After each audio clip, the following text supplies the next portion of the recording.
आमच्या ओपीडीमध्ये येणाऱ्या बऱ्याचशा पेशंटची कंप्लेंट असते की माझ्या हृदयाची धडधड ही जास्त प्रमाणात होते, म्हणजे ज्याला आम्ही पाल्पिटेशन्स म्हणतो. काही पेशंटना असं वाटतं की त्यांची हार्टबीट रेग्युलर नाही आहे, ती इरेग्युलर आहे. तर त्याच्यामुळं बरंचसं काय होतं की एखाद्या आपल्याला हृदयाची जाणीव, आपल्याला ठोक्यांची जाणीव जर आपल्याला व्हायला लागली तर त्याला आपण पाल्पिटेशन असं म्हणतो. आणि ती एक अनकम्फर्टेबल फिलिंग आहे, म्हणजे ते कम्फर्टेबल नाही. आपण बसलोय, आपण काय काम करतोय आणि आपल्याला आपलं हृदय धडधडते असं वाटायला लागलं, आणि ते जर कंटिन्युअस असेल तर ते फार अनकम्फर्टेबल होऊन जातं.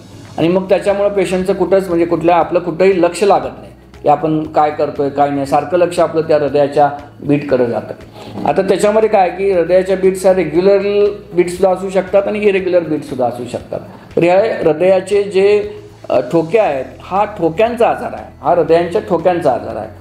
जर हृदयाचे ठोके जर कंटिन्युअसली म्हणजे एकसारखे रेग्युलरली वर खाली जर होत असतील आणि ते जर 30 मिनटं ते 1 तासापेक्षा जास्त होत असतील, तर हा जो आहे तो नक्कीच आपल्याला डॉक्टरांना दाखवण्यासारखा आजार आहे आणि तो त्याने आपण लगेचच जाऊन दाखवावा.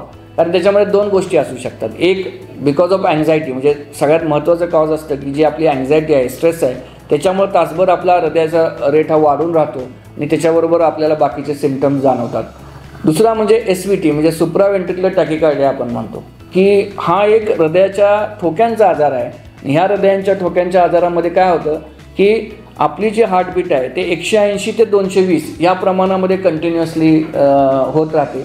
1 ते 2 तास, कधी कधी दिवसभर असं राहतं आणि मग ते आपण कमी होतं. वर्षातून 2 ते 3 वेळा असं होतं आणि आपण कमी होऊन जातं. अशा प्रकारचा तो आजार असतो. पण ह्या आजाराला आपल्याला कार्डिओलॉजिस्टला दाखवून त्याची ट्रीटमेंट करून घ्यायला पाहिजे. त्याच्यासाठी EP स्टडी म्हणून असतं, म्हणजे इलेक्ट्रोफिजियोलॉजिकल स्टडी हा एक प्रकार असतो. तो करून जर आपल्या हृदयाच्या ठोक्याचा आजार असेल तर त्याचे जे इलेक्ट्रोफिजियोलॉजी स्टडी करून त्याचे ॲब्लेशन म्हणून एक थेरपी असते, ती आपल्याला करून घ्यावं लागते.